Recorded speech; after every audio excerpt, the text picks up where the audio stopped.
Here is the ultimate checklist before you buy a used iPhone, whether it's Craigslist, Facebook Marketplace, or some similar place like that. Even if it's online, you can do a lot of checking before you buy. Spend your hard-earned money on a nice phone, or it doesn't matter if you're buying a $30 used phone or $330 or $1,000 used phone. Check everything. All right, let's get started. So the very first thing and the easiest thing to check is power on and external damage. Now, if you're somebody who buys phones and fixes them, handle the phone. Obviously there's LCD damage, the glass is broken, you can check the cameras. There's all sorts of things you can check on the outside. I always bring a flashlight so you can check charging port, speakers. Those speakers are a little bit gunked up, a little bit gross. They can be cleaned out though. And then the charging port, that's pretty clean. But those are things that you want to check. All the outside things are the easiest. But none of that matters if the IMEI is bad. So I'm going to show you a couple things. Let's move to checking the IMEI. So with the phone powered on, and I encourage you to, handle the phone powered on yourself, get to the screen, get through the setup. The IMEI is all the way in here, settings, general, and about. Okay, if you're a repair person and you got some screen damage, usually the IMEI there's a backup IMEI in the SIM chip, but in this phone, there's no SIM chip. And in this phone, you can't read the entire IMEI because of the damage. Missing the few numbers right there. It's very hard to see. And in this phone, the damage has broken the accelerometer that makes it switch over sideways. So there's a lot of things that are wrong. Don't let them trick you by not letting you check the IMEI number. Here's the trick to check the IMEI number. Go to the dialer. Dial *#06#. There's the IMEI number. Now, we have to check the IMEI number. Swappa is not reliable. I've checked multiple phones and it says allowed. And on the better checker called sickw.com, it is blacklisted. So let me prove that to you. You can pause right here and double check that I've inputted the IMEI correct. IMEI correct. And on Swappa, it says allowed. But let's dig deeper. I've used sickw.com for 7 years. Really good customer service. They are accurate. They are up to date. And when we check that exact same IMEI number here, even though the red says out of warranty, which usually isn't a deal killer, iCloud is off. We already knew that. But under blacklist, it's been reported stolen or lost by AT&T. You already know you skip this phone. You don't buy this phone. So, and then for all the people who are like, well, why do you have a stolen phone, Jason? I have a recycling company. I've been recycling phones for about 20 years, and I keep every once in a while in the lost and founds of some of the big clients that are retail clients, like people like Target is not my client, but I'll use them as an example. People have their phones on the shelves. They go to a shop and they're going to compare prices, and they pick up a can of beans and they pick up 2 cans of beans and they put their phone down, and then, a nice phone is on the shelves. So don't leave your phones on the shelves at the bus stop, at the gym, at the post office, at Walmart, at Target, at any grocery store. Did I already say bus? Yeah, those are all the places where people lose their phones. So don't do that. And that is why I run the lost and found for some companies, and I try to return the phones, but I've been doing this for almost 20 years, and every once in a while I'll get one that shows up as blacklisted, and I'm going to keep it as an example to help you. All right, let's move on. I guess it's fair. Let's check a phone that's not blacklisted so you can see what your phone should look like. Let's check this guy. Okay, and here's another thing to check on the phone is this line right here inside of settings. If there's someone's name or email address at the top of that, don't get this phone. It's the iCloud locked, unless they're right there in front of you and they're willing to change it. So let's go this one. Let's hit this one. Let's hit about. Let's get this IMEI number.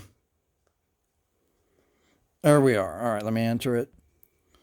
All right, you can double check that I entered it right. And they give you, Sickw gives you a handful of free Apple Basic Info checks. Just push check. I gotta do it again.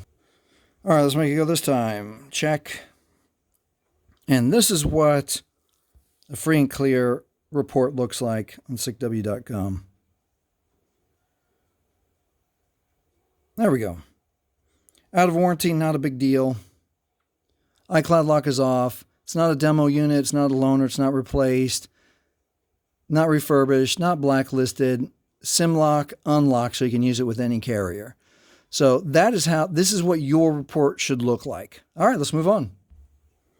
Some of you with a quick eye might have caught when we were opening this one up that there is a warning inside here at the very top. Important camera message. So any iPhone 11 or newer now has inside the settings messages if there's been repairs or damage to the major components in the phone. They'll give you a warning.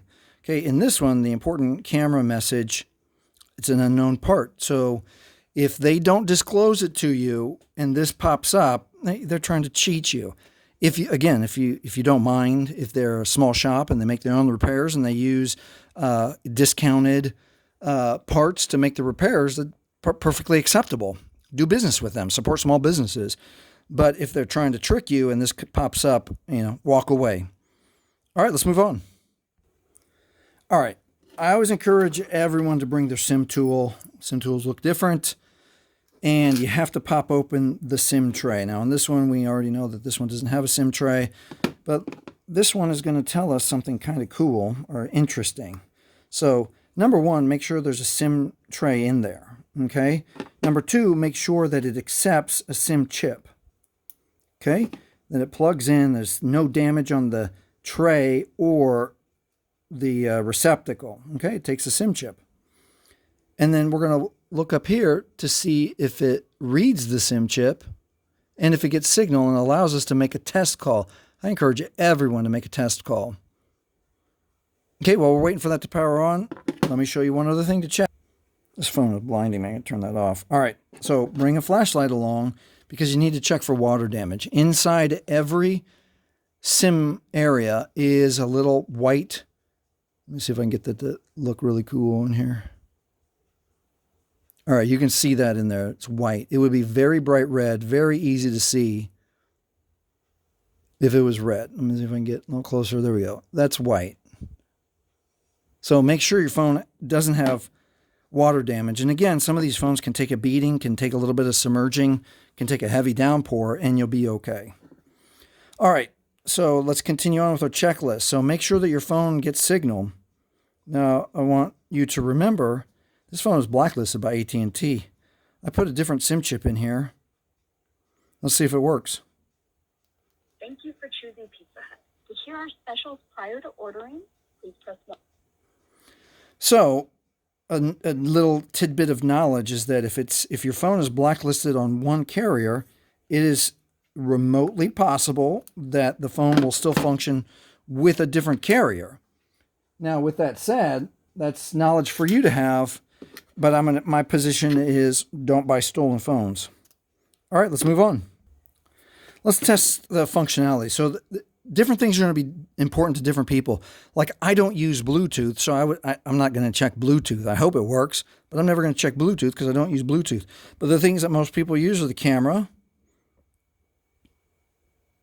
Let's make sure that the camera works. Does it zoom? And let's make sure the selfie works. Hello. Selfie works.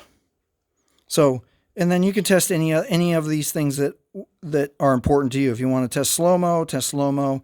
Test the camera thoroughly for you. If you're buying an older phone, like this is the 6S, this one has a headphone jack. Check the headphone jack. Bring your headphones. All right, we've checked the camera. Let's check Wi-Fi. So, So if you're meeting up at a place that has Wi-Fi, like at a coffee shop or something like that, do that. Learn how to turn your own Wi-Fi with the phone that you're bringing. If you're bringing this phone and you want to make sure that the Wi-Fi works, set up your phone, your existing phone, as a hotspot, and then connect to Wi-Fi. Now, there's a number of tests that we can conduct just by connecting to Wi-Fi. We're going to check Wi-Fi connectivity. We're going to check the microphone, and we're going to check the speakers. Enable diction. Not now. YouTube.com. Microphone works. So we can double check that how the connectivity is. Let's say iPhone. Search for iPhone. And now let's check volume. Volume down works all the way. Volume up works all the way. Vibrate toggle works all the way. Those are the tests just by connecting to Wi-Fi. And again, if you have important Wi-Fi features that you want to test, Apple TV, whatever else, you test those. All right, let's move on. In some of the older phones, it was easy to check for dead pixels, glaring pixels, or burn-in shadows if you just go to the settings menu where it's really white. And then I think you can turn up the brightness on this one. Yeah, turn up the brightness really bright and check how that is. And in your eyes, and again, if there's damage like on this one, a little bit of black damage, but they're giving you a significant reduction in price, again, that's something for you to decide. That's on your checklist of what's important to you, what you can let slide, what makes you walk away, or it gives you bargaining. It's like, hey, can you take $10 more off because of that broken thing? All right, let's move on. Double check that this screen works all the way everywhere around. And the easiest way to do that is to touch. Messed that up.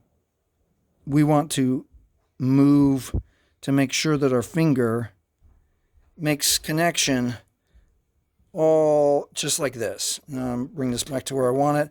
Yeah, that passes the test for how the touch panel, some people call it the digitizer, some people just call it the touch screen. That's the easy way to do that test.